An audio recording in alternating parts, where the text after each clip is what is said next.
Kopi Dulu, friends, grab your coffee. We're going to talk a little bit about how the tarot works. That and your Sunday morning spread for the week coming right up.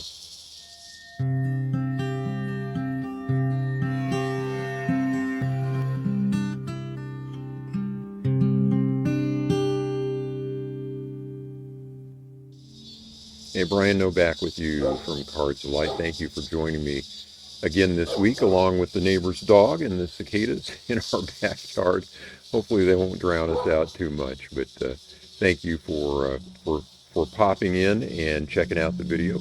If you wouldn't mind to give this video a thumbs up at some point, I would appreciate that. And also, if you're new here, please subscribe to this channel so you'll get all of our content as soon as it's published. Okay, want to talk before we have our card reading this week about how the tarot cards work, or at least how they work for me, at least how I think they work for me. Most of us who have had any experience at all with the tarot have had moments where they just were uncanny in their ability to reveal information to us of some sort or another. In fact, sometimes this frightens people, especially early on in their tarot journey. And it's often then attributed to, spirits and that kind of stuff. And I don't want to get into whether or not that is the case or isn't. I know a lot of people, that's the way they use the cards to get in touch with other beings of some sort, other disembodied folks. And I don't attempt to do that, and I don't think that that is the way that they work for me, at least. So I'm just going to present sort of how I think that they work when I'm using them, and how I think they can be useful. And it's nothing, well, it is weird and strange, but only in the sense that life is weird and strange. So when this uncanny stuff comes up, how do the cards do that? When they give you a piece of information that you instantly recognize as truth, but you probably wouldn't have hit on otherwise, or they give you a piece of information and then something will happen shortly after that it just clicks and it's like, oh my gosh, absolutely true, that's spooky, how did that happen? And here is how I think that happens. Our minds are an incredible, powerful storehouse of information. And each of our minds is somehow or another connected to everything else in the universe that has ever existed, exists now, will ever exist. There is a thread of continuity that runs through all of life and all of material reality. And we are part of that. We spring from that. We're part of that. We're intimately connected with it. But from the time that we are born, we are taught to not notice that connection. We are taught to cope with the main mundane things that are going on at the moment, and to avoid danger, and to find shelter and sustenance and all of that kind of stuff. These are skills that we need to learn in order to survive in material reality. But as a result, we are focusing on very immediate material experiences, and we're not tuning our minds to that broader reality that is the big thing in which all this mundane stuff is happening. And yet, so our conscious attention is not placed on that big experience, but our minds are still connected to it in ways that we're receiving information all of the time that just sort of flutters around in the background there, but it's there, and we're getting it. We're just not consciously experiencing it. And So unlocking that information, I think, is what the tarot cards are particularly good at helping us do. And all kinds of different ways that they might do that. Uh, I think one good way to explain it, and Vincent Petici uh, was the one who kind of first taught me this idea, and it is the concept of conceptual blending. And this is where we have a question or an idea or something that we're trying to get a grip on, and we throw out a random stimulus of some sort. So this could be a position in a card spread or a question that we're asking as we're working with the cards. And all of a sudden we have this random stimulus, and it is an image and a symbol that that is very dense in meaning and open to interpretation. And our minds, one of the things that we learn to do pretty early on as human beings is to create meaning in situations. So we hear a sound. We want to know, what is that sound? What is that? You know, I might hear a board creak in my home and think, who's walking down the hallway there? Or you know, out in nature, in primal nature, we might identify a predator or a danger that is out there. And so we are used to, here's the stimulus, and then making some sense of it in the real world, day after day, in the mundane world. And so here we've asked this question, we pop up this random stimulus. It's random because we've shuffled the cards and all of that. It's a compelling image. Our minds immediately set to work trying to make sense of that. And that process is not one of making lists and that sort of thing usually. It's usually a very visceral reaction to, you know, what does this mean? We often dismiss things as coincidences or mere coincidences, but we also on some level recognize that coincidences are significant. And even when they maybe aren't all that significant, we try to draw some sort of significance to them. This is why conspiracy theories are so attractive, because we're looking at circumstances and saying, oh, these things must be connected, when maybe there's not kind of a direct cause and effect connection there. A lot of times we are looking for patterns and for connections, and so we see them.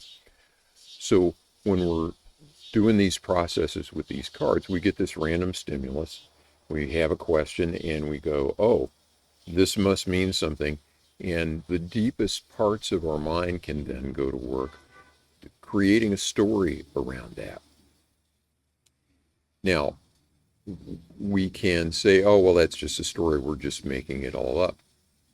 But there is also a level at which all of this stuff that is interconnected and connected with our minds and with ourselves,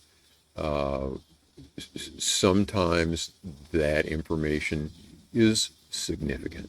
And if you work with the cards long enough and sincerely enough, and you study and you practice, and you get on a very intimate basis with these cards, I think that ability to actually not just tell a story, but to tell a story that is relevant and useful in our lives increases. Joe from Tarot Mysticism Academy once said, you know, when you're using your intuition, if you're not used to doing it, at first sometimes it's going to feel like you're making it up. But go with it. And the more that you trust that, hey, I'm having an impulse that hit my head here, what does that mean? And then use that information. Like a lot of times you'll see in my readings, I'll say, I'm getting a strong impression that this is about XYZ. there's nothing on the table there other than this image and the way that it's striking me and thoughts that occur. Um, but it's pretty amazing how often those things that we just sort of say, I don't know, that was off the top of my head, turn out to be relevant and and meaningful and useful in the real world. So for me, that's what I'm looking to do with these cards. I'm pondering things. So for instance, when we do the four card spread here in a little bit, and we're looking at the four dimensions of life, and I lay a card down in the physical dimension, I'm making associations immediately to what could that mean for our physical health, for our financial health, for things that are going on in the environment, things that impact uh, or are important in terms of very concrete, solid physical things in our lives. And uh, that information just comes up, and often it is super helpful. Now, I'll also be honest, a lot of times in my daily card draws, I'll draw a card, maybe it'll be even something very significant like the Tower. And I'll think, oh boy, better look out today. It's the Tower. Something's happening here that's going to be really significant. And then it turns out to just kind of be a normal day. Uh, and nothing that I would note that is out of the ordinary or towerish going on that day. So that happens as well. But I think it's like anything else. We learn to discern. We grow in wisdom. Uh, we we learn to realize when this is just, hey, maybe this is the thing to think about, and when, oh my gosh, this is really truth here. This is really heavy. I really need to be paying attention. And the more that we work with cards, the better we can become at that. So that, in a nutshell, is how I think these cards work. At least for me, it's a process of uh, this random, powerful, symbolic image um, popping up and setting our mind to work in ways that sitting down and making lists of pros and cons and stuff might not get us to the same information. It's like the difference between poetry or dreams or music and uh, nuts and bolts and measuring and angles and that sort of thing. So I hope this is making sense. I will link to some blog posts that have a little bit more information and background on this. And as always, I would love to hear what you think. If you have got questions, thoughts, comments, or whatever, you can either leave them here with the video or visit the weblog at atarotjourney.com. You'll find my contact information there if you'd like. Let's go to the table now for our tarot card reading for the week.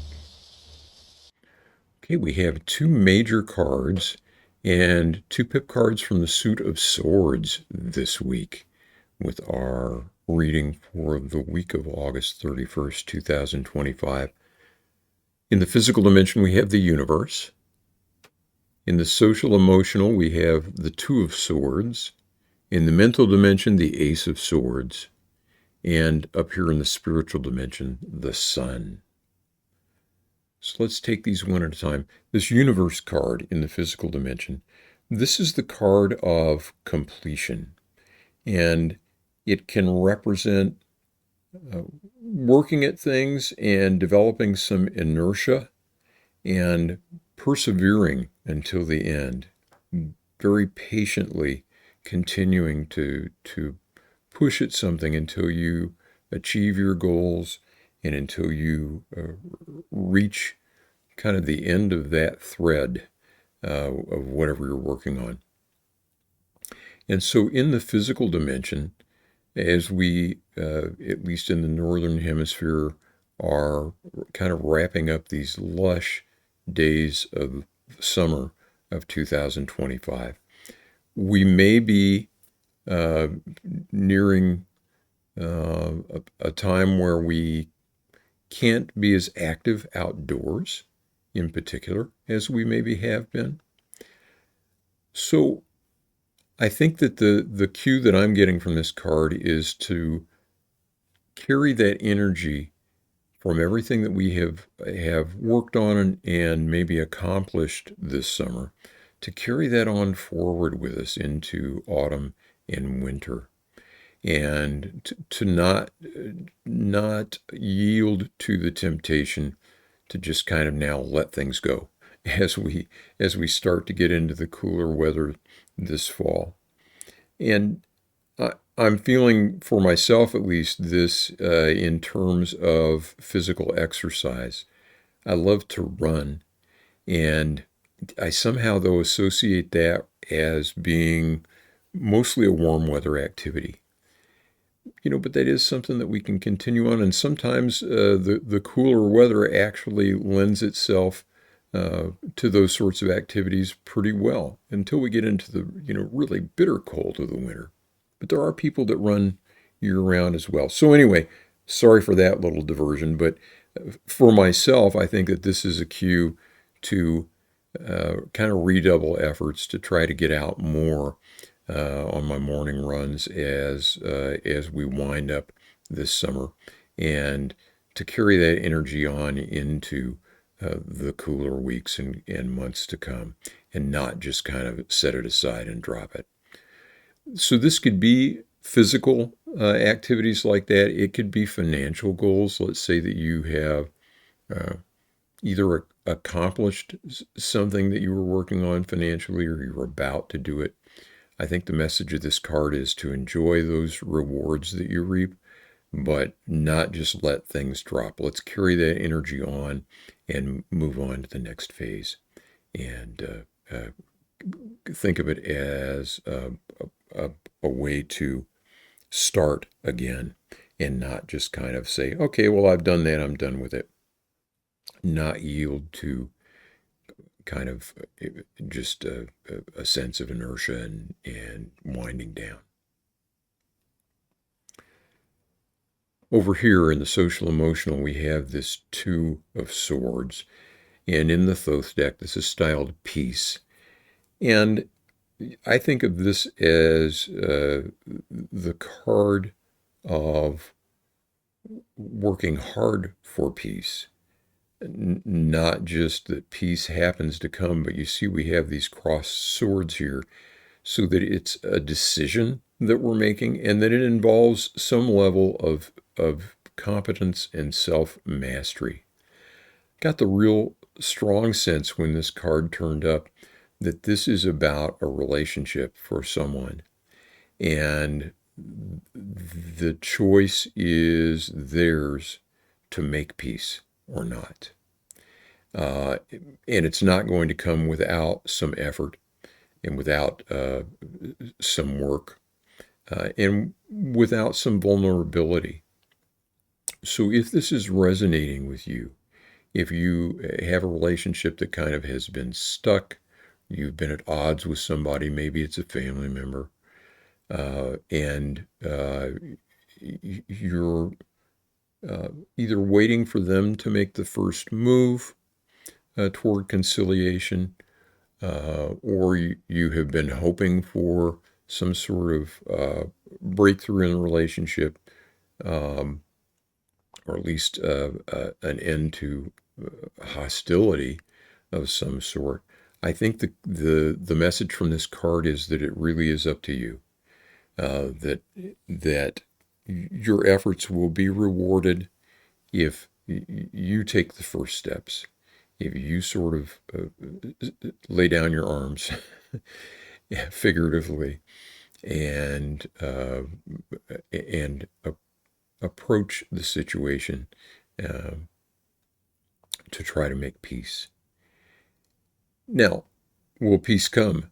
The card would say so, but I think that when we allow ourselves to be the one that initiates that sort of thing, we win, even if our kind of purpose is not fulfilled there, because we have done all that we can. We can rest easy knowing that we've done what we can, and the burden is really then on the other person to reciprocate.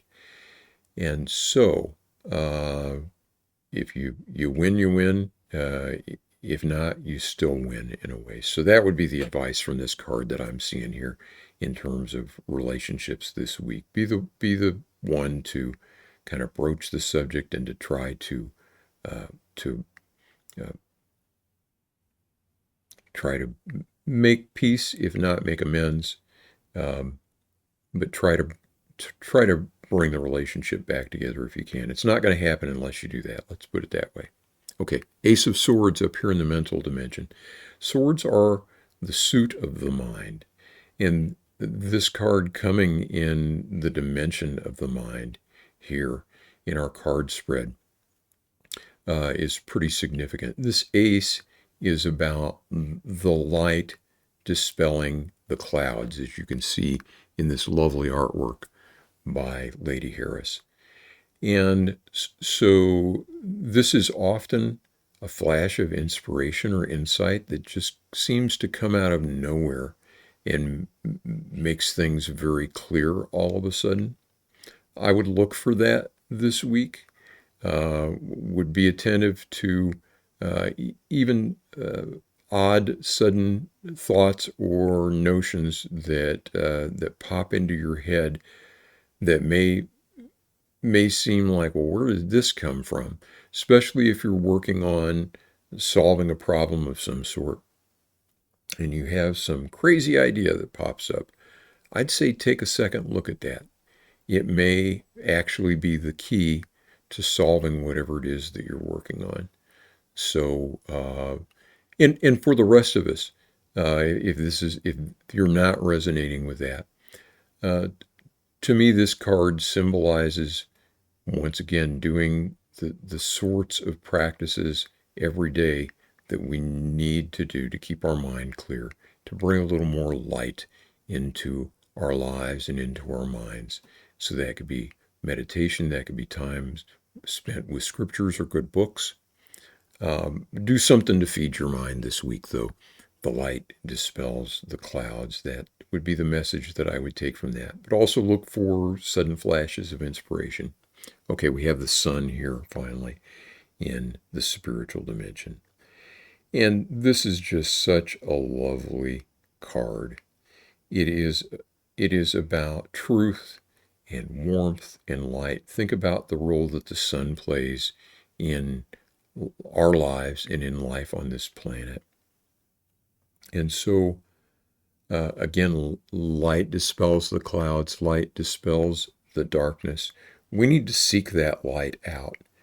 This is an auspicious card, so it tells me that this week we should be well positioned and well poised to find meaning, to find truth, to find love, to find all of the good things in life. They're right there before us, spread out on the table to enjoy. But we also need to do our best to cleave to the truth, to do our best to seek the light as we can, and to share that light with others. So that's the way that I would interpret that card. Interesting spread for this week. I would love to hear what you think. I wanted to let you know about an event that is happening next week. I believe it's Saturday, September 6th. There's going to be a rage circle for Palestine. And this is being organized by some witchy folks, I think, in Great Britain. AnnMaddox is one of them. And it's like a grief circle, but not strictly about grief. I think a lot of us are feeling not just grief and sadness about what's going on, but we really are feeling rage, we're feeling anger, we're feeling a need to connect with other people who feel strongly. I also think the more that we're told that we shouldn't be feeling what we're feeling, the more it stokes that kind of sense of just frustration and anger and all of that. And so, as I understand it, this circle is an opportunity to be in a community and an environment where whatever you're feeling about this situation is all right, where you can discuss it with other people, where you can kind of process through it together. And there may be some talk too about, kind of communal efforts to make a difference. At the basis of this thing, though, one of the things that they're doing is raising money for mutual aid efforts that are going on as well. And so in order to gain access to this circle, you need to make at least a minimum donation. And there will be links in my description box here to more information about this. I would highly recommend it if it's something that interests you at all. And if you're not interested in attending this Rage Circle, which I think is going to be a Zoom, at least consider making a donation. And if not to this cause, I'll list some other links. I mean, I donate every month to UNICEF and to Doctors Without Borders. And there are no shortage at all of people who are trying to help the folks that are suffering terribly in that region. And so pick the one that resonates most with you, but please do something if you can. Okay. Again, links in the description box about all of that. I think that will do it for this week. I'd love to hear from you. Please do stay in touch. We'll be back again next week for another episode. And in the meantime, as always, I wish you peace. Take care of yourself.